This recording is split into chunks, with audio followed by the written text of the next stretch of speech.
Vamos ouvir agora a nossa cantora, a irmã Débora Cristina, que estará louvando a Deus desta noite. E logo após, o pastor Alain Brizotti estará ministrando a palavra de Deus de uma forma especial. A paz do Senhor, igreja. Amém? Eu trago saudações e abraços fraternais ao pastor Jorge Gouveia, do nosso pastor Natanael Nogueira e da nossa igreja. Abraços calorosos a esta igreja de Goiânia. O general é o mesmo, só muda o quartel, né? A gente vem adorar o mesmo Deus.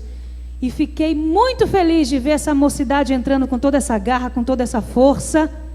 Deus é contigo, juventude deste lugar. Há alguma coisa impossível para Deus? Foi lido hoje. Ele pegou os peixes, os pães, olhou para o céu, os abençoou e disse aos discípulos: agora vai e dais vós mesmos de comer. Prepara a faixa 5, por favor. Eu quero deixar essa palavra para a igreja. Sob a bênção de Deus, sobre a palavra de Deus, sobre a promessa de Deus, nada é impossível para a igreja na terra, nem na tua vida em particular. Quer ver? Amém? Está na tua Bíblia e está na minha. Eu vou só lembrar o que Deus faz para se fazer cumprir o seu projeto. Fica ligado. Amém? Glória a Deus.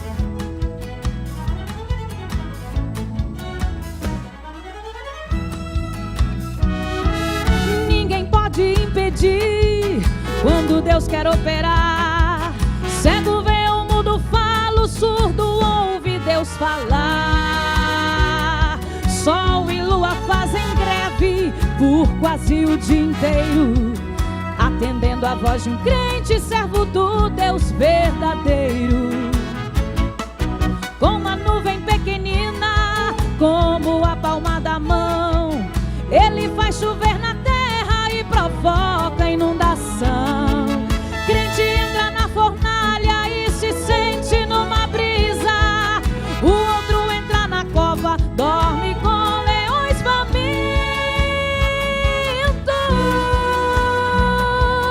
e amanhece com vida.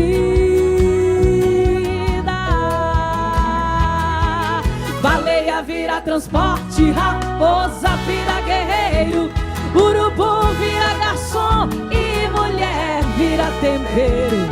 Menino vence gigante com uma funda em suas mãos. Deus garante a pontaria e o gigante vai ao chão. Ah, meu querido, não tem coisa melhor do que depender do Senhor, não. Só não questiona. Deixa Ele trabalhar, porque Ele trabalha melhor do que eu, trabalha melhor do que você e não dá explicação para ninguém. Quando Ele quer operar, é do jeito dele. Quer ver? Olha só. Quando Deus quer operar, Ele tem suas maneiras. Água suja cura lepra, saliva cura cegueira. Ferro flutua nas águas para demonstrar seu amor. Prisioneiro sai da cela para ser governador. Quando Deus quer operar, tudo pode acontecer. A terra engole divisor pra deixar te contender. Da pancada em demônios, anjos guerreiam no ar. Infernizam o inferno, faz atender ao profeta.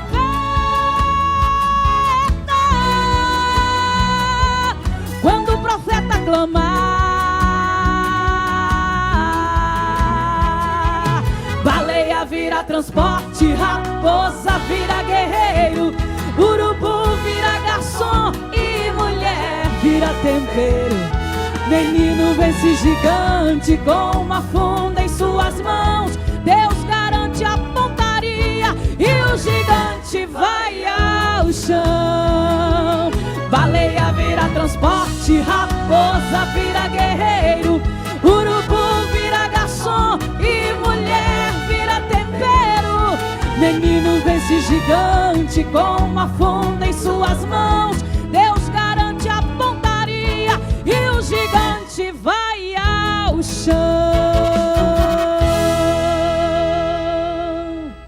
É assim. Toda honra, toda glória ao nosso Senhor Jesus. Amém? É assim mesmo que Deus opera. Isso não é história, é fato. Está escrito na tua Bíblia, na minha Bíblia. Para que ficasse registrado. Para que todas as vezes que nós acharmos alguma coisa impossível aos nossos olhos, Deus vem e nos lembra que nada é impossível para Ele. Quando estava predeterminado, entre aspas, aí, o fim da humanidade, quando o pecado adentrou, achávamos que seria o fim. E Deus mais uma vez nos mostrou que não era o fim. E eu quero te dizer nessa noite, você tem uma missão, como já foi dito hoje. A tua participação no reino de Deus já está estipulada. A tua missão é falar de Jesus. Aonde você andar, como você vai fazer isso, é só uma ferramenta. Há quem faça isso estendendo a mão e apenas dando um sorriso largo no rosto. Há quem faça isso abraçando alguém e trazendo para perto de si.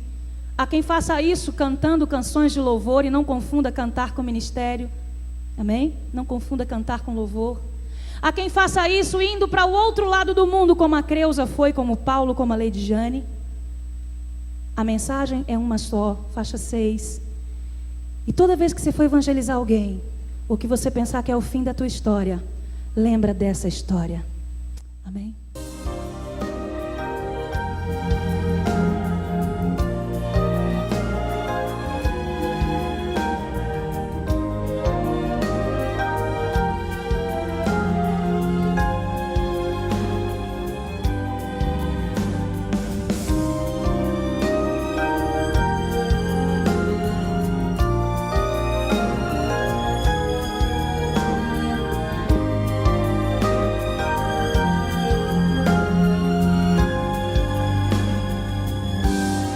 Madeiro lavrado, martelo e cravos, coroa de espinhos, tudo preparado.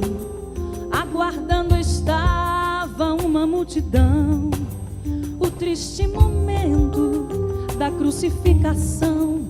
Ele sendo julgado e tão humilhado, ouvindo o som da turba a gritar: solta Barrabás e mata o Nazareno.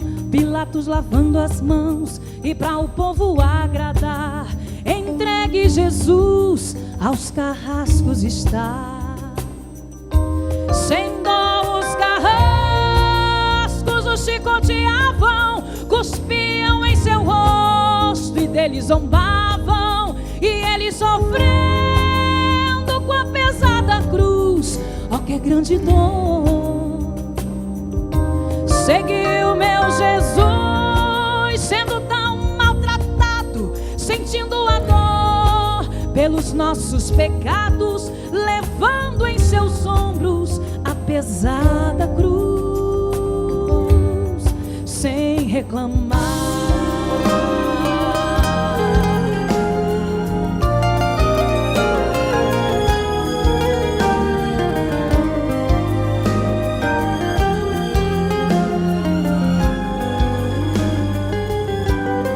Chegando o momento de o crucificarem, sua mãe chorando, sem consolação, os cravos furando seus pés e suas mãos, seu suor e sangue caindo no chão. Ele sentindo sede, vinagre lhe deram, não tinha ninguém para o consolar. E na hora nona exclamou dizendo: Eli, Eli, lama sabatani. Rendeu seu espírito e ali expirou. Naquele momento a terra tremeu, o véu se rasgou, o sol escureceu, pedras se fenderam e muitos sepulcros de santos se abriram. O centurião logo entendeu, ao ver a revolta na terra e no céu, disse assustado: na verdade esse homem era o Filho de Deus. Um grande silêncio na tudo era triste, sem alegria. Maria, chorando com as outras mulheres, caminhavam ao túmulo onde ele jazia. Chegando ali, contemplam um anjo sentado na pedra, já removida. Com voz tão suave o anjo falou: Maria, não temas, sei a quem buscas, não está aqui, já ressuscitou. O túmulo não pode vencer meu Jesus, a morte e o inferno ele venceu na cruz. Satã derrotado foi sua cabeça, meu Cristo esmagou. Eu grito bem alto, meu Cristo é maior. Foi ele que a morte na cruz derrotou. A vitória é nossa, pois o nosso Cristo já ressuscitou.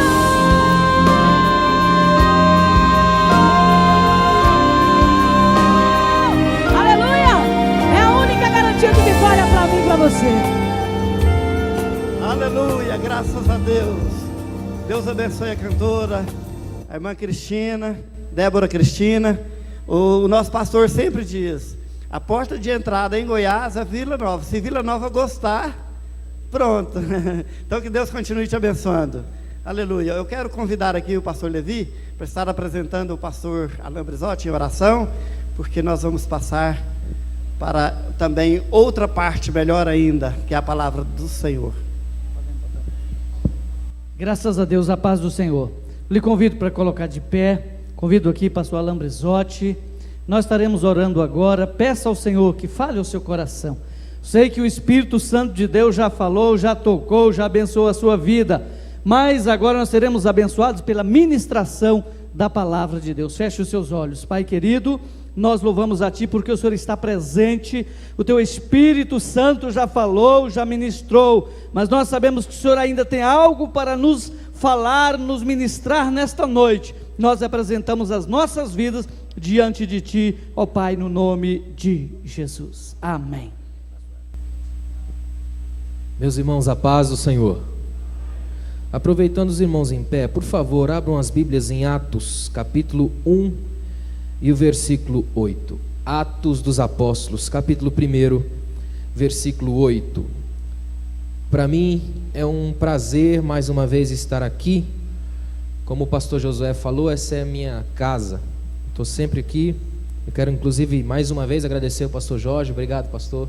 Pastor Josué, pastor Guilmar, pastor Valdir, todos os pastores. Essa aqui é a minha casa aqui em Goiânia. Estou sempre aqui, sempre me sinto muito bem quando venho a esta igreja junto com esses irmãos. Já tenho feito algumas amizades aqui e eu tenho certeza que Deus falará conosco mais uma vez. Amém, irmãos? Atos dos Apóstolos, capítulo 1, versículo 8. A minha tradução, que é a tradução, a mensagem de Eugene Peterson, diz assim, ó, versículo 8: vocês vão receber o Espírito Santo, e quando ele vier, vocês serão minhas testemunhas em Jerusalém, por toda a Judéia e Samaria, e até mesmo nos confins da terra. Amém. Pode sentar. Eu quero falar essa noite sobre os desafios de uma igreja verdadeiramente missionária. Desafios de uma igreja verdadeiramente missionária. Nós estamos vivendo um tempo de desafios. Aliás, hoje, tudo tem esse ingrediente do desafio. Tudo está vindo marcado por uma espécie de ética da suspeita. Tudo é complicado. Então nós vivemos num tempo e numa igreja do desafio. E eu louvo a Deus quando a gente abraça desafios, porque esse é um sinal pleno de que acreditamos no entusiasmo da luta, de que acreditamos que está plantado no nosso coração esse tipo de vitória que Deus nos dá a partir do momento que lutamos. A configuração de hoje é de uma espécie de sociedade do vazio, o senso do nada. A gente vive uma sociedade do vazio, por isso tanto desafio, tanta luta, tanta crise. Uma sociedade do vácuo. Pior ainda, nós estamos vivendo uma sociedade sem pecado. Esse termo pecado hoje é tudo aquilo que entra na categoria de hediondo, assassinato, adultério. A gente já falar mal do irmão já não é muito pecado, é ou não é? Então já começamos por uma sociedade das confusões, das crises. A igreja, para ser verdadeiramente missionária, tem que entender esse momento, tem que compreender esse homem em crise que tem hoje, o homem controverso, esse homem estranho, esse homem esquisito, o homem que habita a pós-modernidade, século 21. Guarda uma coisa, uma igreja missionária, ela não reduz a sua missão à configuração de culto de missões. Uma igreja missionária é aquela que acontece quando sai do templo e não quando entra nele. Uma igreja missionária não é filhote das quatro paredes, ela é do mundo, ela tem uma catedral na ambiência da vida, ela foi plantada por Deus na história, ela sente ventos e crises que atingem as pessoas lá fora, ela é sal e luz, duas realidades que só existem quando se gastam. Nós precisamos voltar a ter esse senso do que é ser missionário. Missões na igreja é a última coisa que funciona no abracadabra gospel. Não funciona nessa coisa que eu falo nas palavrinhas-chave e na senha religiosa de apertar um enter para Deus funcionar. Missões só funciona quando o meu coração sente a dor do perdido, vai até ele, troca de lugar, oferece graça e vida, para que ele saiba que a palavra que há em mim já se fez carne e vida e habita o chão da história. É diferente. É outro tipo de missão que eu quero mostrar aos irmãos aqui hoje. Uma igreja missionária, ela é marcada pelo amor aos perdidos. Ela não tem essa configuração do clubinho dos perfeitos. Missões é a casa da cura. Toda igreja missionária é uma igreja aberta para todo torto que entrar. Toda igreja missionária é uma igreja aberta para o desafinado que cantar. Igreja missionária é igreja aberta para o irmão que dá problema, para a gente que dá crise. É uma igreja cuja fisioterapia espiritual conserta ossos quebrados. Não é uma igreja dos banquetes dos perfeitos, porque graças a Deus não somos perfeitos e estamos aqui porque somos pecadores carentes, alvos da graça. A graça de Deus nos transformou e hoje nós temos uma palavra. Amém? Eu quero mostrar aos irmãos os principais desafios de uma igreja verdadeiramente missionária. Primeiro, desafio da relevância. Uma igreja verdadeiramente missionária tem que ser relevante. Ela é uma igreja que não se reduz à geografia morta da cidade. A grande tragédia de muitas igrejas hoje é que elas viraram pontos de referência. Você mora onde? Perto da igreja. É terrível isso. Ela se transforma na parte morta da geografia da cidade. Pedra sobre pedra, templo, coisa vazia. Não há o espaço da convivência, não há o chamado da família. Se desconfigura a vivência do templo para se transformar em geografia morta da cidade. A Bíblia é um livro que transforma até geografias. Vocês viram a cena de Jesus cravado na cruz? No alto de um monte chamado Caveira? É sugestivo demais. Jesus colocou a cruz para vencer a morte em cima da caveira, que é para que todo mundo soubesse que até as geografias da morte agora são vistas pelos olhos da vida, porque Jesus entrou na história e transformou os lugares de morte na maior mensagem de todos os tempos: libertação e transformação, ressurreição. Teve um teólogo que disse que a maior notícia de todos os tempos surgiu de um túmulo vazio. E é verdade. Nós só estamos aqui hoje porque Jesus deixou o túmulo. Ele foi a única pessoa da história a pegar um túmulo emprestado e devolver com lençol dobrado. Ele é o Senhor capaz de redefinir lugares. Igreja só é igreja missionária quando é capaz de ser relevante. Eu quero que você guarde isso. Relevância é conquistada com respeito. Só é conquistada com respeito. O povo está cansado do charlatanismo gospel. O povo está cansado dos púlpitos de ilusão. Está cansado dos vendedores de Deus. Está cansado da contradição onde homens doentes vendem cura. O mundo está cansado de gente falando de Jesus, bancando o bonzinho, esperando para morrer. O mundo quer ver cristãos que façam diferença lá no meio da vida. Gente que tenha relevância, que se encontra na feira, na vida, no mercado, no dia a dia, esbanjando graça e encharcando o mundo de vida. Gente que sabe que não precisa do microfone e do terno e gravata para ser fiel. Basta estar na rua mostrando o Cristo que habita a sua alma e enxertando o mundo de vida. É você um desses? Igreja relevante na cidade não é aquela que tem o melhor prédio. Isso é consequência da mentalidade de shopping. É ou não é? É bom a gente ter um templo e um prédio maravilhoso. Não é pecado não. Mas a mentalidade de shopping também não é missionária. É ou não é? A igreja missionária não é aquela que é considerada que tem a melhor página de internet. Isso é bom, mas também pode ser uma técnica do inimigo para nos levar a ser apaixonados pelo nada. Caçadores frenéticos de novidade, gente que vive antenada na tecnologia, mas ainda não entendeu do Jesus que esquece tecnologia para descer e abraçar um pobre. Ele é o Deus, o único Deus humilde da história, o único Deus que abandonou o céu para andar com a gente, o único Deus que trocou o canto dos serafins pelas conversas de pescador, o único Deus que foi capaz de repartir pão, foi capaz de dormir num barco, foi capaz de tomar chuva, foi capaz de mostrar que a relevância da graça não se dá no que eu falo, mas no quanto eu ando lado a lado com as pessoas que eu estou plantando na vida. Deus está nos chamando aqui hoje para ser uma igreja relevante. Igreja missionária deixa marcas. Quais são as marcas que você tem deixado? Irmãos, se 15 adolescentes do que estiveram aqui saírem daqui marcados pela obra missionária, daqui a 20 anos a igreja da história vai sofrer um impacto tremendo. Só 15, é ou não é? Porque tudo que Deus procura é um coração aberto para sonhar os sonhos dele. Tudo que Deus procura é alguém com coragem de ser relevante, de bater de frente com a mornidão da história, de andar na contramão do mundo, nos ventos perigosos da graça, saber que a graça de Deus só atua quando nós temos coragem suficiente de rasgar os antigos padrões do ego, asfixiar essa coisa monstruosa da vida e permitir que a graça de Deus nos lave de dentro para fora. Uma vez lavados de dentro para fora, aí a graça passa a atingir os olhares. Tudo é curado pela graça. Jesus disse que se os teus olhos forem bons, todo o teu corpo terá luz. O paraíso está dentro, e uma vez dentro eu projeto para fora, e onde eu toco, a graça de Deus atinge. Deus procura que hoje, jovens, homens e mulheres que queiram ser relevantes nessa sociedade que vive agonizando porque não tem mais gente em quem crer. É ou não é? Eu coloquei aqui, a igreja relevante é aquela onde sobra nas suas relações o que falta lá fora.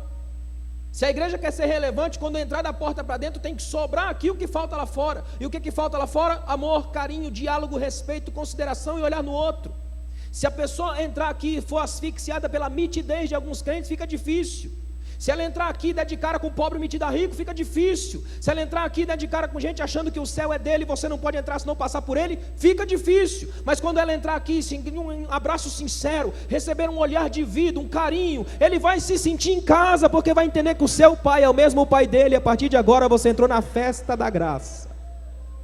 A gente não gosta muito da parábola do filho pródigo, porque aquela parábola mostra um relance de um aspecto da natureza de Deus que o crente não gosta muito.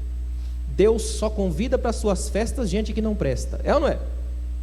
Nas festas de Deus a gente não ia se sentir muito bem, não. Deus coloca o filho que voltou, não o enjoado que ficou. Manda fazer uma festa e convidar só os barões da cidade, não vem nenhum. Ele manda encher a festa de mendigo, é ou não é? De só gente torto, complicado, marcado pela graça. Jesus vai chamar 12 discípulos, um erra, o outro nega, o outro trai. É um problema sério, é ou não é? Jesus parece que faz questão de andar com gente que anda tropeçando. É como se ele andasse a cada passo, tivesse que parar para levantar um que caiu. Socorro, Senhor, caí. Andar com Jesus é andar olhando para trás, olhando para baixo. Esses dias eu recebi um cartão de um pregador desses triunfalistas, e o cartão dizia: tema do meu ministério, andando para frente e olhando para cima. Eu falei: a receita para cair. Não é? Nós somos chamados a andar para trás, olhar para baixo, enxergar o aflito, a pegar o oprimido. Quem não tem coragem de andar, às vezes, a fé cristã vai te obrigar a caminhar, a parar a sua viagem, para chegar até o próximo. Quem é o próximo? Aquele de quem eu me aproximo. Quebro distâncias e estabeleço a graça. Atraso as minhas agendas, para chegar em alguém que precisa de vida. Igreja relevante é a igreja que é coragem, tem suficiente garra para descer das viagens apressadas da vida e soprar graça para quem está à beira do caminho. Lembra dessa história do bom samaritano? Ela retrata de novo como a gente é complicado como crente. Ela mostra um sacerdote que passa e pensa. Olha como é que ele raciocina em termos teológicos. Ele pensa, está morto. Ele nem vai lá ver, ele julga, e o julgamento é com base no que ele acha, sugestiona, está morto. Se está morto e eu tocar nele, eu estou impuro o resto do dia, isso vai me dar um trabalho, tem que passar o dia inteiro lavando, orando, isso aí não vai dar certo não. Deixa ele aí, está morto mesmo, ele passa e vai embora. Vem o levita atrás, se meu pastor não parou, não vou parar? De jeito nenhum, vamos embora. Chefe seguiu, eu sigo. O altar e o louvor que sufocam o oprimido. O altar e o louvor que julgam a morte antes dela chegar. Aí vem um homem. Quer ver um detalhe do texto? O texto diz que Jesus diz assim, casualmente. O termo no grego é interessante. Como que não tinha nada para fazer, então ele passou por ali. Casualmente também passou um levita. é casual. Aí depois Jesus muda o termo, indo em viagem vi um samaritano. Primeiro, os outros dois eram judeus e de alta classe. O outro era samaritano, que é o outro repugnado, visto com um olhar de desdém pelo mundo judaico. Segundo, além dele ser repugnante e complicado, ele tem uma viagem para ir, não está casualmente. Quem tem viagem para ir, tem hora para sair, hora para chegar e mais dinheiro para as provisões. E a estrada é comprovadamente perigosa. Ele tinha muito, mas muito mais a perder. Mas ele para, desce e ganha as páginas da história como o único homem cujo nome vem depois da ética. Ele é bom samaritano. Deus está procurando gente que volte a ser relevante o suficiente para ganhar o apelido da ética, o nome da graça. Sou bom porque faço para Deus. Ele é melhor e eu bom. Nessa qualidade a gente vai chegando na graça, aprendendo a ter reflexos do caráter de Deus. Igreja missionária é igreja relevante. Deixa eu redimir Tomé. Tomé é o discípulo que a gente acaba com ele o tempo inteiro e tem uma certa razão. Mas Tomé ainda hoje é o desafio da igreja para que ela seja relevante. Tomé ainda tipifica todo e qualquer incrédulo que passar pela porta da sua casa, que entrar na agenda da sua vida. Tomé é um incrédulo que para e pensa: eu não quero nem saber se você fala de Jesus, eu quero é tocar nas suas marcas. O incrédulo não quer saber se eu tenho um linguajar evangeliquez teologicamente perfeito. O incrédulo não quer saber se eu sei fazer 2 horas de oração direta como se eu fosse um narrador futebolístico para Jesus. O incrédulo quer saber se eu tenho marcas do crucificado e se ele pode tocar, porque se ele tocar nas marcas ele vai saber que é verdade, porque só os crucificados podem pregar o Cristo que crucificou, só os esvaziados pregam que se esvaziou, só quem foi transformado por Jesus é que prega a transformação que recebeu nele. Você só está aqui hoje porque Jesus foi relevante na sua vida e ainda é ou não é? Segundo, que o tempo já foi, segundo desafio, sociedade, que a igreja precisa fazer na sociedade, o desafio da integridade. Uma igreja verdadeiramente missionária é íntegra, é uma igreja que assume o desafio da integridade, é uma igreja sem máscaras. Escuta só isso, sociedade brasileira é uma sociedade carente de heróis, ela vive numa crise de referenciais. Vocês lembram quando Ayrton Senna morreu? O Brasil levantou de luto, é ou não é? Recentemente o Ronaldo parou, pronto, na segunda-feira foi aquela crise. Até escrevi um texto no meu blog, Ronaldo e o Eclesiastes. Ele diz: perdi para o meu corpo, e eu também, é ou não é? Quem é que não perde para o corpo aqui? A gente vive nessa dimensão do Eclesiastes, senso do absurdo. O ser humano, principalmente no Brasil, é carente de heróis. Tanto é que qualquer pessoa que desponta, a gente já batiza logo como o ícone da gente. Por todos os lados é assim, crise de referências. As pessoas entram na igreja procurando referenciais. A noção que se tem é que entrando aqui vai encontrar gente mais certa, mais honesta, menos corrupta. E por incrível que pareça, ele acha que dentro da igreja nós temos as melhores e as piores pessoas do mundo. Nós temos gente certa e gente terrível. Tem gente que vai te amar e gente que vai te odiar. A graça, a multiforme graça, recebe todo mundo, coloca no mesmo lugar, batiza com o mesmo Espírito, dá a mesma palavra e garante o mesmo céu, porque Ele trabalha em nós a celebração das diferenças. Um Deus que conhece a gente por dentro e por fora. Irmãos, às vezes eu me assusto com um Deus que me conhece por dentro, porque por dentro a gente é terrível, é ou não é? Eu gosto demais de Paulo pela honestidade. Romanos capítulo 7 é uma honestidade que chega a ferir. Paulo fala assim, ó: miserável homem que eu sou. E Paulo diz assim, ó: o mal que eu não quero. Paulo não diz assim, ó: o mal que eu não quero, eu estou fazendo vigília para não fazer. Vou fazer 15 dias de campanha para não fazer. Me ajude em oração para eu não fazer. Paulo não diz isso. Paulo diz: o mal que eu não quero, esse eu faço. E o bem que eu quero, eu não faço. Olha o que Paulo está dizendo. Gente, eu sou ruim. A Bíblia convida a gente para andar com gente complicada. Se você enfrenta problemas na igreja, seja bem-vindo à humanidade. É aqui mesmo que a gente está. Nínive, lugar dos tortos, onde a graça de Deus ajuda a gente a subir para o céu, glorificando a Deus nas diferenças e nos defeitos do outro. Se isso aqui fosse um clube do perfeito, seria insuportável. É ou não é? Porque sendo limitado como a gente é, já fica difícil. Imagina se a gente fosse certinho. Como é que seria? Você já pensou em ouvir um pregador insuportavelmente perfeito? Como seria isso? Como seria vir numa reunião de oração onde todo mundo não precisa orar porque já é santo? Como seria tomar ceia com ninguém que passa nem longe da estrada complicada do pecado? Aí a gente chega na igreja, até na hora da gente orar a gente peca, é ou não é? Senhor, perdoa todos os meus pecados. Eu não estou pensando em nenhum deles, é só uma frase. A igreja é o lugar dos pecadores. Integridade significa assumir que eu sou frágil, que eu de vez em quando vou e tropeço, que eu estou sempre passando a linha do proibido, mas eu sei que o que habita em mim é um princípio celestial no peito, transformando em novidade de vida as minhas antigas crises, e eu passo a entender que a glória de Deus trabalha meu caráter, porque eu me ofereço a Ele do jeito que sou. Eu não dei a Deus uma porcentagem do meu ser, mas tudo, e Ele me recebe como eu sou. O grande milagre aqui hoje é que Jesus te recebe do jeito que você é. Exatamente do jeito que você é, bagagem completa, pacote fechado. Jesus, quando nos chamou, não chamou a gente só para o lado bom da vida. Tem um escritor que escreveu um romance onde um rapaz, ele fala o homem pela metade. O rapaz vai para a guerra e matam a metade boa dele na guerra, ele volta só com a metade ruim. E ele conta que sempre que ele passava por uma rua, tinha uma garotinha sentada, ele dava uma flor. Só que agora que mataram a metade boa, quando ele volta, ele joga uma pedra na menina. Só sobrou a parte ruim. O que é bonito da graça é que a graça trabalha os dois. Por isso que nós estamos aqui. Deus usa os grandes homens de Deus na Bíblia, são homens marcados pelas crises que a gente enfrenta hoje, homens em crise com a integridade. Você vai encontrar um Abraão, você vai encontrar um Isaac, um Jacó envolvidos numa teia insuportável de mentiras. Você vai encontrar um Davi cínico, matando no trono e ainda usando o trono para encobrir seu pecado e para pousar de vítima. Você vai encontrar um Paulo, como eu acabei de dizer, você vai encontrar um monte de gente complicada. A igreja não é um ambiente de perfeitos, a igreja é um lugar para a gente brigar na arena da integridade e sair daqui marcados por Jesus, ainda que mancando.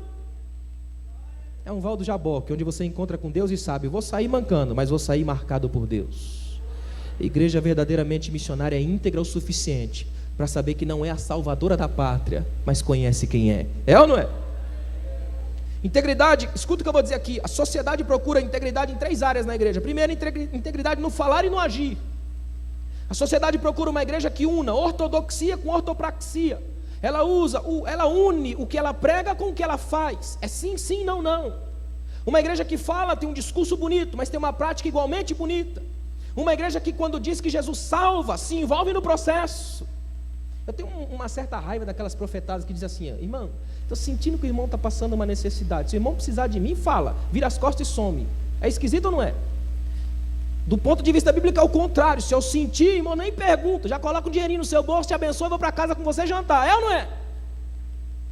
É profecia que envolve palavra com vida. Veste a carne do chão da história. É muito melhor você chorar junto do que julgar o motivo do choro. É entrar na história do irmão, transformar. Sabe o que é solidariedade? Entrar na solidão do outro sem pedir licença, arrancar os panos da morte e abrir a janela da vida para a luz de Jesus entrar e fazer o indivíduo entender que está vivo. Enquanto vivo pode caminhar para a glória. Segundo, a integridade na essência. É a quebra da teatralização, a natureza curada. Se tem um lugar fácil para mentir é na igreja. Eugene Peterson disse que não há profissão mais fácil do que enganar quanto a nossa. Ele joga de profissão. É fácil teatralizar, é fácil inventar revelamento. Sabe o que é revelamento? É a mistura de profecia com sentimento. Sentir eu mando, não é? Revelamento é aquela lógica sugestionável de psiquismo, mais ou menos pelo jeito como você se veste, pelo jeito como se porta, de acordo com o que eu falo, dá para saber se você está ou não inserido no que eu estou dizendo. Então, com esse psiquismo em mente, eu vou lá e revelo para você, e você se desmancha, e meu Deus, o irmão nem me viu, não me conhece, já me revelou tudo. É fácil, irmão. É mágica. Mágica é a mentira que minha mão conta para os seus olhos. É técnica. Sabe o que eu mais amo em Jesus? Em nenhum momento na Bíblia você vê Jesus olhar, fazer cara de místico, dizer, eu estou sentindo alguma coisa em relação a você, Pedro, fique esperto. Jesus fala, Pedro, para trás de mim, Satanás. Na cara. Sabe o que é bonito em Jesus? Jesus tem uma incrível capacidade de andar com gente honesta, com gente que olha para ele e fala, não acredito, eu preciso tocar aí, vem cá, toca, põe a mão aqui, ó. Gente que tem coragem de dizer, Senhor, não quero andar contigo hoje. Gente que tem a coragem de orar orações do tipo, Senhor, não quero falar com o Senhor hoje, estou de mal, o Senhor não falou comigo. É melhor você ficar com raiva de Deus do que sem Deus, porque quando Deus anda com a gente, anda na honestidade, no nível da integridade. Um Deus que sabe que lábias religiosas não enganam Ele, mas coração sincero o Senhor não rejeita, porque aquele que confessa e deixa, alcança misericórdia. Terceiro, integridade nas relações. É sinalizar a cura dessa sociedade dos relacionamentos. Sabe o que é integridade no relacionamento? É ter coragem de olhar nos olhos do irmão sem as pragas da inveja. Sabe o que muita gente não gosta de evangelizar? Porque ele não consegue nem se ver fazendo isso. É uma crise do olhar. Um amigo meu falou esses dias: por que será que a igreja não espera mais o retorno de Jesus? Eu disse que para esperar que ele venha, eu preciso acreditar que ele foi. É ou não é? E tem muita gente que nem acredita mais que ele foi, quanto mais que ele volta. Jesus só volta para você se você ainda acredita que ele foi preparar a morada. É ou não é? Existe essa mentalidade hoje de muita gente trabalhando com relações equivocadas, só com base em si mesmo. Relação de fariseu. Fariseu só ora com base nele. Lembra do fariseu? Ele ora: Deus, te dou graça que eu não sou que nem esse aqui do meu lado.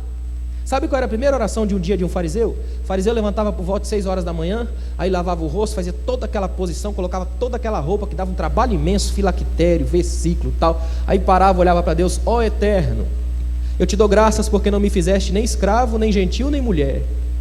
O que as irmãs acham dessa oração? Te dou graças porque não me fizeste nem escravo, nem gentil, nem mulher. Primeira oração do dia de um fariseu. Existia um grupo de fariseus que levavam ao extremo aquela coisa de não olhar para a mulher do próximo, que eram considerados fariseus sangrentos. Eles andavam com marcas de sangue no rosto, que era para dizer que passou por uma mulher, não olhou, bateu de frente com uma árvore, só para não olhar para a mulher. E eu pergunto: como que ele percebeu a presença dela? Não é? O fariseu tinha essa capacidade de encobrir seus feitos. A Bíblia diz que foi pega uma mulher no ato do adultério. Eu pergunto a você: dá para fazer o ato do adultério sozinho? Auto-adultério? Até hoje ninguém achou o homem da história, sumiu, não é? E quem já estava no templo quando ela chegou? Fariseus, portanto, alguém que pertencia ao mesmo grupo. Jesus chega e fala o seguinte: olha, começa a escrever no chão: quem dentre vós tem pecado aí, esse pecado que é o da voga, atire a primeira pedra, some todo mundo, não fica um. Se bem que eu tenho sérias dúvidas dos fariseus de hoje deixariam as pedras, né? Porque deixar as pedras é assumir que também gostou dela, mas deixa para lá, né? Jesus se levanta, olha para ela e pergunta: cadê os teus acusadores? Ela responde: Senhor, ninguém, sobrou ninguém. Jesus faz uma outra pergunta extraordinária: ninguém te condenou? Ela disse: não, Senhor. E ele responde: eu também não te condeno, porque só condena quem julga. E eu não te julguei, eu te recebi, te sarei e estou te devolvendo para a vida. Vai e não peques mais. Você só está aqui hoje porque Jesus não te julgou nem te condenou. Ele te recebeu, tratou, curou, colocou aqui com a alma lavada, a integridade limpa como um troféu da graça. Você pode ir e voltar no mundo com a cabeça erguida. Amém? Terceiro desafio da aproximação. Igreja missionária tem aproximação. É quebrar a distância entre essa barreira, essa fronteira entre o templo e a rua. Jesus vivia uma fé de reflexos públicos, uma fé urbana. Jesus estava o tempo inteiro na casa, na rua, conversando com as pessoas. Jesus é um indivíduo extremamente apaixonante. Ele para debaixo de uma árvore e chama o rapaz que está em cima para dormir na casa dele. Ele para de pregar para pegar a criança no colo. Ele para assim e pensa: com o que eu vou comparar esses fariseus? Ele pensa assim: já sei, como meninos que brincam nas praças. Ele tinha um mundo para salvar, mas parou para ver criança brincar. Jesus extremamente urbano, da urbanidade, conversa com as pessoas, atravessa um lado e outro de barco. Depois de ressurreto, ele não perde a prática, ele anda a pé 11 quilômetros de Jerusalém até Emaús, junto com os discípulos, caminhando com seus, um Deus que gosta da parceria. Sabe o que me encanta em Jesus? Ele não ficou refém da sinagoga. Jesus não era um Deus que tinha uma teologia que só funcionava no púlpito. Ele não era um Deus que tinha um fogo que só se acendia atrás do púlpito. Ele não era um monstro de microfone na mão. Ele era um Deus que saía na rua, que olhava nos olhos, conversava com a criança, apertava a mão de alguém. Ele foi lá na casa de Pedro curar a sogra dele, coisa que muita gente não faria. É ou não é? Jesus é o Deus que devolve paz nas relações, quebra as fronteiras entre o púlpito estático e a rua barulhenta, vai na praça fazer diferença. Esse é o nosso Deus.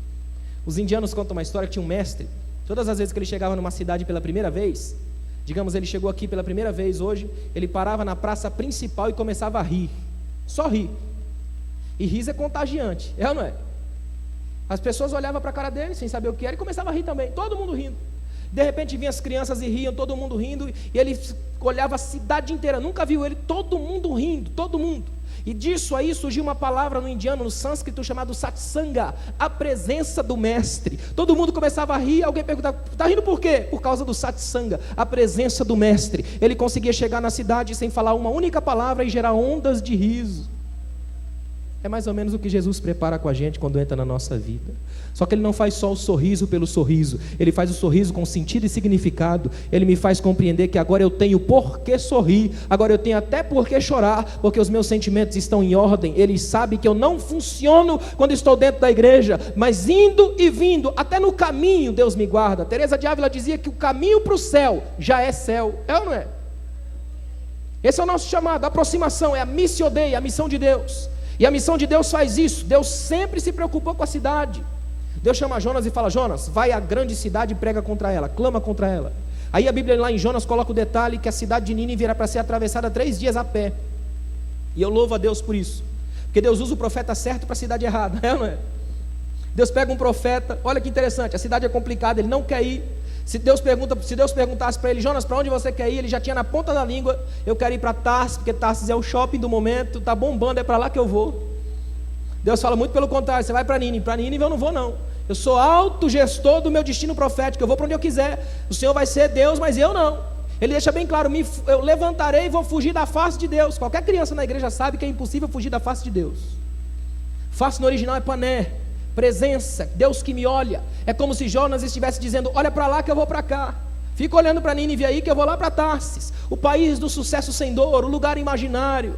Salomão mandava seus navios para Tarsis buscar ouro, prata, macaco, marfim e pavão. Imagina só um israelense pegando aquele pavão na mão. Olha, quando o bicho abre aquelas penas, ele fala: meu Deus, que lugar é esse? O lugar do exótico, é para lá que eu vou. Olha que no meio do caminho acontece que a irmã cantou, não é? O grande peixe engole ele tem que voltar para Nínive. Aí chega em Nínive, é o profeta mais mal-humorado da Bíblia. Pensa no homem que foi com raiva, irmão. Aí que entra a parte que eu gosto. Deus olha para ele e fala: olha, é mais ou menos se Deus estivesse dizendo assim, ó: se você viesse aqui por amor, por graça, um sermão valia tudo, porque estava encharcado de amor. Mas como você veio irado, você vai ter que andar. Sente o cheiro do povo, entra na praça, vai no mercado, 3 dias a pé, andando, pregando, olhando na cara do povo para ver se ama. Só que ele é tão mal-humorado que, imagina essa cena: pastor Josué marca um culto ao ar livre, ou uma concentração na praça na Vila Nova. Aí chama um irmão para pregar, o irmão pega o microfone e diz: 40 dias vocês vão ser tudo fulminados. Isso é mensagem de pregar ao ar livre? É mensagem de culto evangelístico? É isso que Jonas prega. Jonas passa no meio do povo injuriado. Ele prega o Deus da vida querendo a morte do povo. Quando ele termina de pregar, ele é burocrata celestial. Cumpri minha missão, agora eu arrumo minha cadeirinha aqui, vou assistir um cinema trash, vou ver Deus chegar e destruir todo mundo, e eu vou estar de camarote só assistindo. Sabe o que Deus faz com Jonas? Deus está mostrando o quanto eu sou parecido com Jonas. E Deus está deixando bem claro para mim: meu filho, eu ajo através de você, eu ajo com você, mas às vezes eu ajo apesar de você, porque tanto Jonas quanto Nínive careciam da graça. Ninguém era maior do que ninguém nessa relação, nivelados por baixo. Ele agora está aproximando pelo Deus e sendo aproximado de Deus. Ele está aprendendo uma verdade que a gente descobre ainda hoje. Se você for congregar em qualquer igreja da face da terra durante 1 mês, você vai descobrir instrumentos que não funcionam, obreiros que dão problema, uma rede interminável de fofocas e um monte de panelinhas com famílias querendo mandar na graça. Em todas as igrejas do mundo você vai encontrar isso. O que é isso? Nínive. Nós estamos em Nínive, lugar do torto, do complicado, mas lugar onde a graça atua, porque Deus está no meio. Deus não está no sucesso sem dor, está aqui, ó. Na aproximação do púlpito com a casa, da vida da gente. Tem muita gente hoje no barco da aventura religiosa, indo com as velas içadas ao vento das turbulências, indo embora para Tarsis. Volta o mais rápido possível. É aqui em Nínive que Deus nos usa e é aqui que Deus faz diferença. Você está entendendo o que Deus está falando com você? Nós precisamos fazer a conexão certa entre o domingo e a segunda-feira. Segunda-feira é dia mundial do tédio cristão. É o dia que acaba com a chama do congresso. Aos adolescentes, não deixem que a segunda-feira acabe com a chama que veio aqui, não é? Tem muita gente que não consegue fazer a conexão entre o congresso e o colégio do filho. Não consegue fazer a conexão entre aquele fogo do espírito e a queimação estomacal que dá na segunda-feira.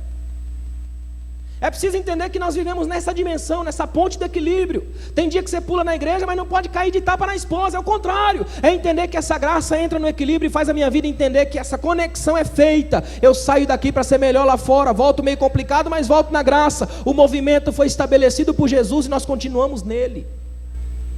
Atos 1:8 é o texto do estabelecimento do movimento. Jesus disse assim, eu vou ao Pai, quando eu for o Consolador virá, quando o Consolador vier e entrar em vocês, vocês vão ao mundo pregar, eu volto para buscar vocês para irem comigo para a glória. Movimento constante, quebrando os paradigmas dos púlpitos. Não permita que vocês criem raízes nos bancos das igrejas.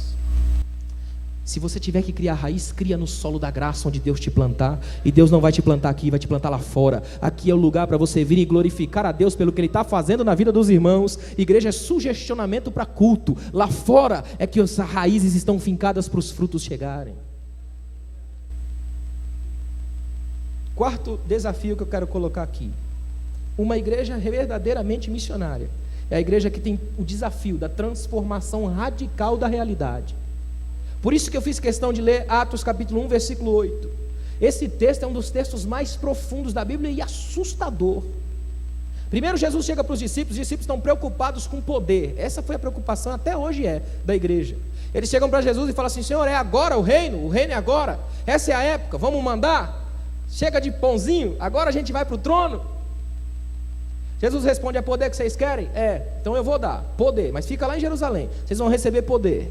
Só que não é um poder para mandar, é poder para ser testemunha em juízo, não é? Um poder de bandidagem, de subversivo, de gente que anda na sombra, de gente que fica atrás da cortina, de gente que não tem o aplauso dos poderosos e nem o holofote da mídia. Jesus chama eles e primeira coisa que me espanta nesse texto, esse texto é o texto que tem a mais poderosa e extraordinária igreja missionária de todos os tempos, e é uma igreja que começa a parada. Estão diante de Jesus, e agora que é a hora de Jesus dar um caminho, Jesus não dá um caminho, dá uma parada, uma estação da vida. Fiquem parados em Jerusalém esperando. Quem aqui gosta de esperar? É ruim ou não é? Jesus está falando para eles assim, vocês são a igreja mais tremenda que eu criei, missionária ao extremo. Vocês vão receber poder, uma energia, graça, o Espírito em vocês, mas fiquem aí primeiro, parados. Eu louvo a Deus que essa igreja aprendeu a ser igreja só se tivesse a presença do Espírito. Uma igreja que se recusou a sair ao mundo sem a presença do Espírito. Uma igreja que não quis sair com técnicas de marketing sem a presença do Espírito. Não quis sair com números bonitos, mas sem a presença do Espírito. Quis sair ainda que para prisões, mas com a presença do Espírito. Porque no Atos dos Apóstolos, capítulos, todos eles são marcados pela presença do Espírito. A única coisa que faz a igreja alterar a realidade é o quanto ela tem o Espírito aqui dentro, é o quanto a chama da graça acende sua alma. A mais poderosa igreja, Jesus, ela simplesmente se recusa a ser igreja sem a presença do Espírito. Eu coloquei aqui, para transformar a realidade à sua volta, a igreja não se rende aos poderes à sua volta, mas ao poder que desce do alto. Sabe por que Jesus fez isso? Olha que interessante, Jesus fala, vocês vão receber poder, e assim que receber poder, vocês vão para Jerusalém, Judeia, Samaria, os confins da terra. Jesus já estava sinalizando que quem recebe poder demais e não trabalha, morre no colo macio da ociosidade. Poder de Deus para a igreja é para fazer trabalhar. Aí eu vejo a igreja cantando, manda chuva de unção. Qual que é a primeira coisa que a gente faz quando vem chuva? Arrumar um jeito de fugir dela, é ou não é?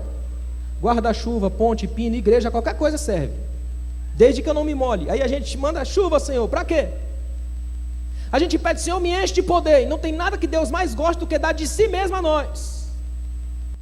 Se você pede coisas do coração de Deus, Ele vai te dar. Só que se Deus te der poder, unção e graça, Ele vai te usar. Ele vai fazer você se gastar lá fora. Tem gente que acha que isso aqui é uma academia da celestialidade. Manda poder para eu ficar bombado, Senhor. Eu viro uma espécie de homem, como se fosse um dinossauro, corpo grande, cabeça pequena. Eu não penso, eu tenho um corpo inchado, um monstro eclesiástico que fica aqui dentro, só malhando na fé, e vai morrer aqui dentro. Se Deus te der poder, é para te usar lá fora. Ele vai jogar você na vida, para que todo mundo sinta a graça que habita em você. Ele vai te levar para transformar e alterar a realidade à sua volta. Aí sabe o que Jesus faz? Em primeiro lugar, Jerusalém é para alterar a realidade dos dogmas, é mostrar que Jesus é maior que os credos, que Jesus é maior do que uma cidade museu, que Jesus é maior do que placas e denominações. É isso que ele está dizendo. Por isso que eu gosto da minha área, que é teologia, porque é uma área onde a placa é a última coisa que importa. É ou não é? Os irmãos aqui que trabalham com teologia sabem disso. A última coisa que interessa é a placa da igreja. A gente sabe que Jesus é maior do que o dogma, maior do que a placa, maior do que a tendência farisaica de alguns. Ainda tem gente que daqui a um dia vai fazer uma tatuagem nas costas do nome da sua igreja. Como é bom entender que Jesus é maior que Jerusalém. Seja em Jerusalém, seja em Gerizim, se ele estiver presente, ali é o lugar da graça. A mulher conversando com Jesus, ela chega para ele e fala assim: onde que eu devo adorar? Jerusalém ou Gerizim? Ela está preocupada em onde? Jesus responde: é como. A questão não é onde, é como. É em espírito e em verdade. Seja lá ou aqui, se você estiver em espírito e em verdade, a adoração flui. Porque o nosso Deus não é ser refém de uma geografia nem de Jerusalém. Ele é Deus de todos. Aí, se já não bastasse isso, ele manda ir para a Judeia. Para quê? Para quebrar esquemas de merecimento. O judeu tinha mania irritante de achar que era uma espécie de portentores da graça, autorizados da graça. Essa mentalidade dos judeus ainda atinge muitas igrejas. É que ainda não tiveram coragem, mas daqui um dia vão ter coragem de colocar na placa da igreja: aqui o céu é sob nova direção. A gente manda. Por exemplo, a gente crente não tem coragem de chamar papa, aí chamou um dia patriarca, já é patriarca agora. Apóstolo já não serve mais, é patriarca. O próximo passo é vice-deus. Cada dia que passa, alguém é picado pela mosca azul do poder. Cada dia que passa, alguém se incha mais, é mais cheio desse... Aí esses dias eu estava vendo uma reunião do tal do patriarca, é terrível. Todo vestido de púrpura, todo cheio de coisa, e vem um homem com um galão gigantesco, cheio de óleo, e joga óleo em cima do irmão. Aquela camisa pode jogar fora que não lava mais, óleo que não acaba mais. Igrejas que... Você já entrou em alguma igreja que você tem a sensação de estar numa embaixada de Israel? Tudo é israelita, até te cumprimenta com a shalom ao invés da paz do Senhor. Um amigo meu foi numa igreja esses dias e ele estava me contando isso. E ele fala que a igreja era toda maquiada, toda cheia dessa coisa, e o pastor todo empolgado porque o púlpito era de mármore. Chegou para ele e falou: olha só, olha nosso púlpito, toca aqui, ó. Nosso púlpito é de mármore importado. E ele falou: o que adianta o seu púlpito ser de mármore se a sua palavra é de palha? Jesus é maior do que qualquer esquema de merecimento. Você só está aqui por causa da graça. Se não fosse a graça, nenhum de nós estaríamos aqui. Jesus não mediu quanto você tem na carteira, mas o que você tem na alma. Ele não quer nem pouco saber o tamanho da sua casa, porque Ele já tem uma casa muito maior para você lá em cima. O que Ele quer é que você entenda que hoje aqui, nós estamos nivelados debaixo do sangue da cruz. Aqui todo mundo é igual e caminha para a mesma glória, para o mesmo lugar, para o mesmo abraço aconchegante do Pai. Se já está ficando difícil, imagina Samaria. Jerusalém é para acabar com dogma. Judéia é para acabar com os preferidos de Deus, com os filhotes. Vai para Samaria agora. Samaria é romper com a distância dessa coisa monstruosa, dessa coisa esquisita, celebração das diferenças. É fazer diferente. Sabe o que é Samaria? É trocar a força do braço pelo abraço. É encurtar a distância. Fazer convite para entrar nas festas da vida a qualquer pessoa que passar pela minha casa. A igreja precisa voltar a ser a igreja que vai lá em Samaria oferecer perdão. Irmão, guarda o que eu vou te dizer aqui hoje. O Espírito Santo quer trabalhar na igreja. Uma obra missionária é capaz de levar a gente para Samaria. Coisa mais fácil que tem é evangelizar na nossa região. O duro é entrar na Samaria. Sabe o que é Samaria para você? Samaria é um parente que você não fala mais. Samaria é um irmão que você virou a cara. Deixa eu falar uma verdade para os irmãos aqui, olha para mim aqui, ó. A gente às vezes chega na igreja com um discurso pronto, e discurso pronto é terrível, porque eu não penso no que eu falo, é só repetição de funcionalidade. Então você chega na igreja e fala assim: irmãos, aqui nós nos amamos todos. Tem igreja que a gente vai aí que na hora que convidado para pregar, fica de pé, vamos falar para nossa irmã: nossa, essa igreja ama você. Ah, não ama não, acabei de chegar, irmão. Tem gente que você não vai com a cara, é ou não é? Tem gente que não dá, não bate, não desce, não entra, não engole, não vai, nem com Coca-Cola desce. Sabe o que acontece? Sabe por que a gente consegue amar? Porque a graça de Deus opera antes o milagre do meu coração. Depois que a graça me lava, aí eu te amo. Porque amando você debaixo da graça, eu sou livre para olhar você como você é, sem esperar retorno e nem funcionalidades perfeitas. Eu te olho como Deus te olha. Portanto, estou livre para te amar. Amai-vos como eu vos amei, Jesus disse. É assim que a gente aprende a amar. Depois ainda vai mais longe. Jerusalém, Judéia, Samaria, e ainda faz confins da terra. Sabe o que é isso aqui, ó? transformar a igreja missionária. Ela transforma a mentalidade de gueto, de bairrismo. Ela sonha com os confins da terra. Jesus está falando isso para um grupo de discípulos judeus, 11 homens nesse momento aqui. Eles estão ali, provavelmente nenhum deles tinha uma formação superior. 11 homens absolutamente marcados pelas emoções violentas dos últimos dias. Não esqueçam que são 11 homens que perderam um. Por isso que a Bíblia faz questão de citar os 11. Para o brasileiro não é nada, mas para o judeu é tudo, porque 11 é 12 menos 1, é a quebra da completude. É o sentimento de que os discípulos sentiram falta de Judas. O movimento do sentimento está a mil. Perderam um amigo. Jesus acabou de morrer e ressuscitar. E vamos ser sinceros, isso não acontece todo dia. As emoções estão a mil. Jesus ainda olha para eles e fala: já que vocês estão com os olhinhos brilhando, eu vou dar para vocês os confins da terra. Jesus ministra sonhos aos corações de homens simples. É isso que Ele quer fazer aqui essa noite. Ministrar sonhos ao seu coração, sonhos missionários. Você quer? Porque sonho de prosperidade você já tem um monte, mas sonho missionário você quer? Acho que eu descobri uma razão para a prosperidade. A prosperidade só vai servir para uma coisa, é escatológica. Ela só vai servir para aquelas 5 virgens que não tinha dinheiro para comprar lâmpada, agora tem, é ou não é? Só para isso. As virgens loucas, elas vão ter dinheiro para comprar azeite, só. Jesus hoje quer ministrar para você um sonho missionário. Você sair daqui hoje com uma consciência missionária. É sair daqui hoje diferente. Escuta o que eu vou dizer. Se esse culto for só um culto missionário, nós somos os piores mortais. Se isso for só um culto de domingo, porque em muitas igrejas o culto missionário é o culto que não tem o que fazer com os outros domingos, aí vira culto missionário, culto de preenchimento de agenda vazia. Se for isso, estamos perdidos. Eu vim aqui essa noite para te dizer isso. Deus hoje, Ele quer ministrar um sonho missionário para você. Ele quer usar você nas trincheiras da vida, nos lugares mais estranhos, mais complicados. Deus quer usar você. Você acredita? Se coloque de pé, por favor. E eu quero fazer um convite a você aqui. Você sentiu que essa palavra tocou no seu coração? Eu não estou te chamando aqui para fazer uma aliança comigo. Não é comigo, é com Deus. Se você quer que Deus plante um sonho missionário no seu coração, você tiver coragem, vem até aqui à frente, eu quero orar com você. O Espírito Santo tem sonhos missionários para plantar no seu coração. Ele quer transformar a alegria de servi-lo em prática missionária verdadeira. Transformar palavreado de crente em vida com Deus. Se você sentiu esse toque de Deus, vem até aqui à frente. Se você ainda não é cristão e quer aceitar a Jesus como seu Salvador, levanta sua mão por um momento. Vem até aqui à frente. Eu sei que Jesus está falando com você. E você vai sair daqui tocado pela graça, alcançado por Jesus. Deus está procurando um povo que volte a entender isso.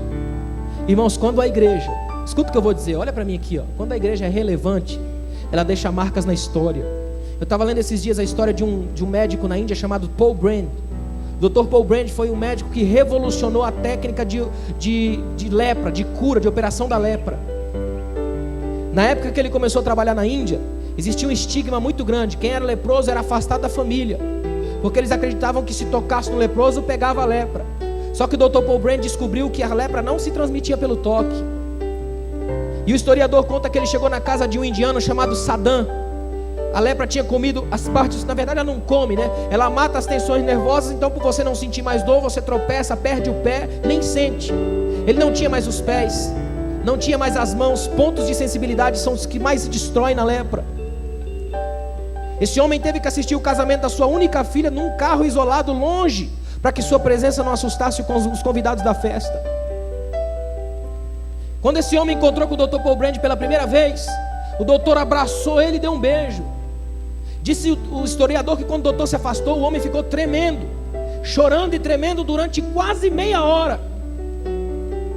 E disse para o médico assim: eu nem lembro mais como é que era um toque humano, porque já fazia 14 anos que ninguém me tocava. O tempo passou, o Dr. Paul Brand morreu. Foram fazer, uma equipe londrina foi fazer um filme sobre a vida dele lá na Índia, e foram até a casa do Saddam, agora já velhinho. Quando entraram na casa dele, tinha um retrato na parede do Dr. Paul Brand e uma frase em sânscrito. O repórter perguntou: o que diz aquela frase? Ele olhou para aquela frase e disse: aquela frase diz: dou graças a Deus por ter me dado a lepra, pois com a lepra descobri Dr. Paul Brand e o Deus que habita nele. Ele disse: no dia que aquele homem me tocou, não foi um toque, foram dois, o dele e o do Deus dele. Deus quer plantar você na história de tal forma que você toque pessoas e elas sintam o toque da graça. Deus quer colocar você no mundo a tal forma de que onde você pisar, o impacto da graça pise junto. Você crê nisso?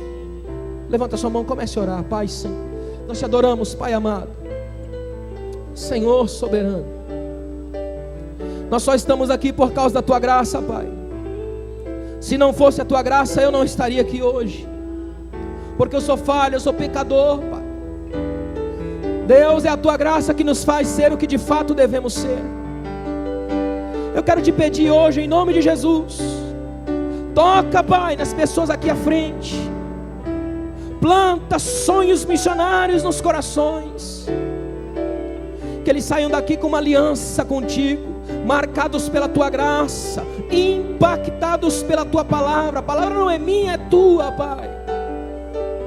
Molda os nossos corações a tal ponto que possamos sair daqui apaixonados pelas coisas que te apaixonam, tendo o nosso coração movido pelas mesmas coisas que movem o teu coração.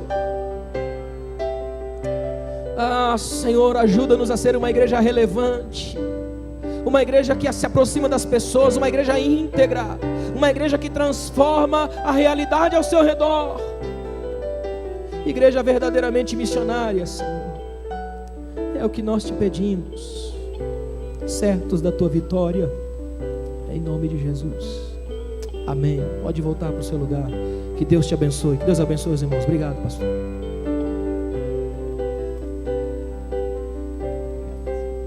Graças a Deus. Que maravilha, né, irmãos? É muito bom ouvir a palavra do Senhor. E nós vamos sair daqui recompensados nesta noite, e com essa chama missionária ardendo em nossos corações. Graças a Deus. Queremos convidar aqui a cantora, a irmã Débora Cristina. Ela vai cantar o seu último hino. E enquanto ela vem aqui, eu quero estar fazendo um breve agradecimento. Quero agradecer primeiramente a Deus, né, por essa oportunidade. Estar agradecendo ao pastor Jorge, pastor Josué, ao ministério, ao evangelista Valdir, presbítero Valdivino, os meus companheiros. Agradecer o pastor Alain Brizotti, a sua esposa, a irmã Mari, seu filho Eduardo. Que Deus os abençoe rica e poderosamente.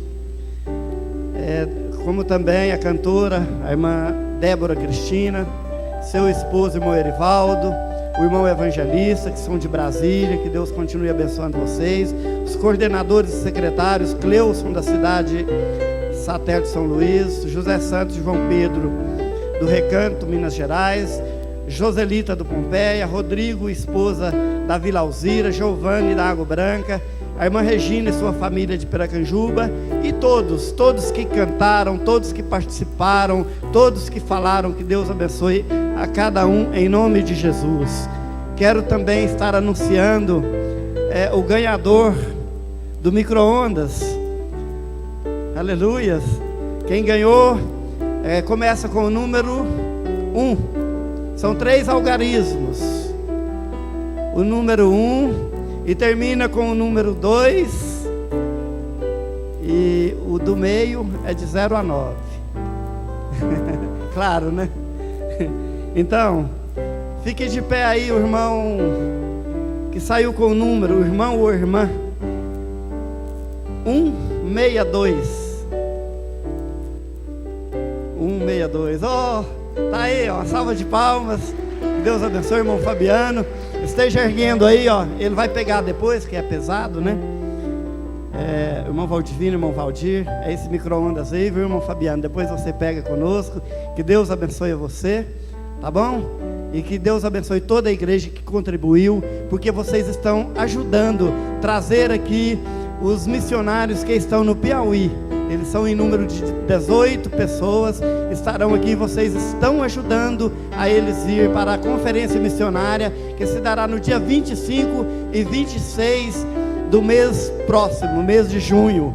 E será uma grande festividade aqui naqueles 2 dias. Irmã Débora Cristina.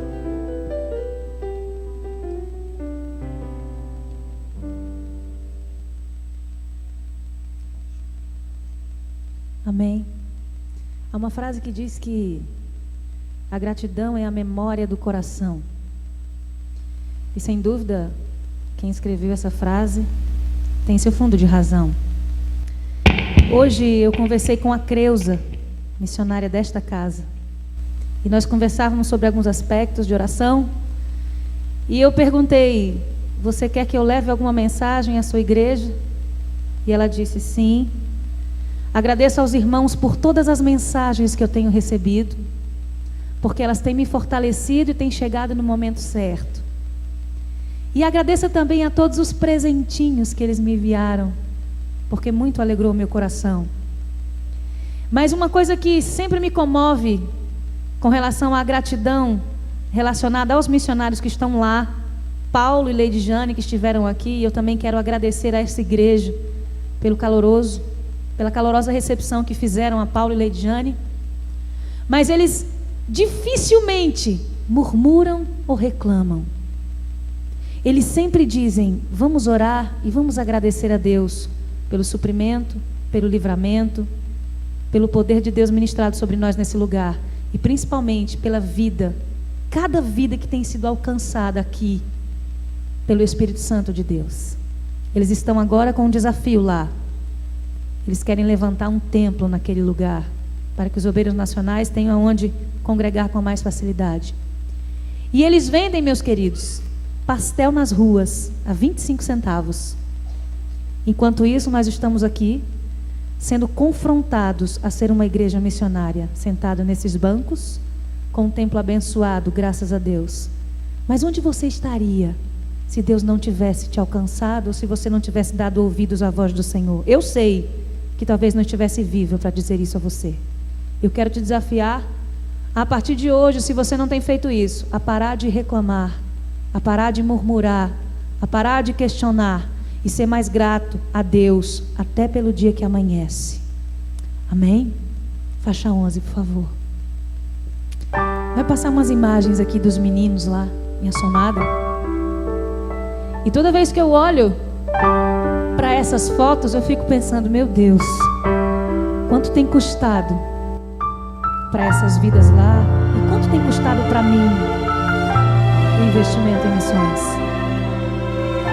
Que o Senhor fale mais ainda aos nossos corações. Nós temos que aprender muito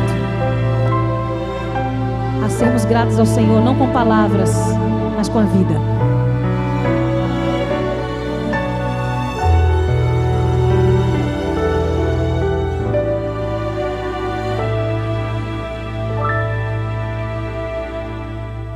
Sou agradecido pelo dia amanhecido, na manhã de esplendor. Sou agradecido pela noite aureolada de estrelas em fulgor. Sou agradecido pela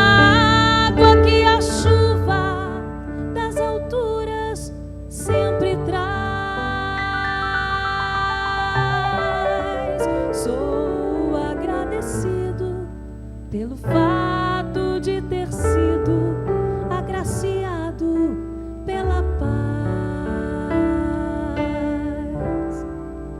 Sou agradecido, tenho paz nos dias meus, com louvores tão gentis, a minha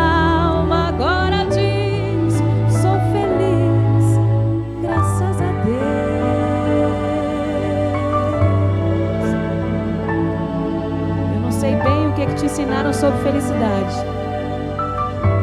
mas a verdadeira felicidade é estar na presença do Senhor, recebendo sua graça dia após dia. Essa é a verdadeira felicidade.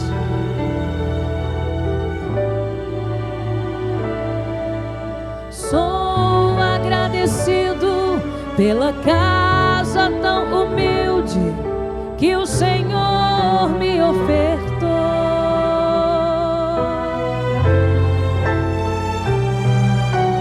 Sou agradecido pelo pão de cada dia e que nunca me faltou.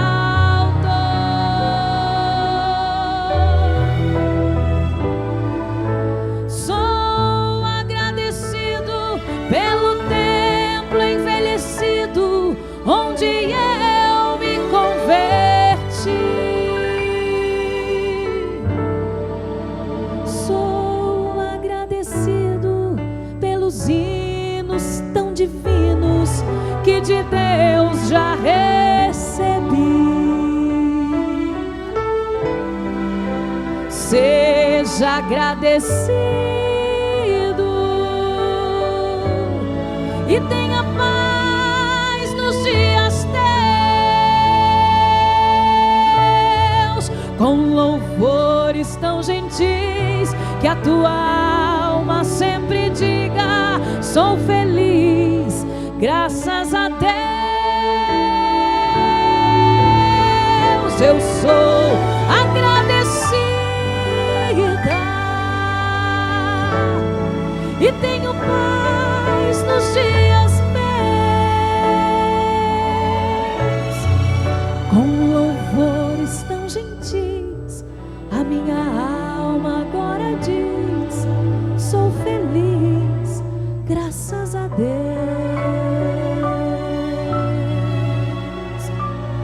Ah, Jesus, que farei eu por teu grande e imenso amor? Com louvores tão gentis, a minha alma agora diz: eu, Débora, eu sou feliz, graças a Deus. Ah, meu amado, se nossos olhos enxergassem os livramentos que Deus nos dá todos os dias. Ou será que se por algum minuto Ele nos desse a graça de ver as guerras celestiais que acontecem em prol daqueles que o servem? Louvado seja Deus por cada dia vivido, por cada graça recebida, por cada vida alcançada. Obrigada, Jesus.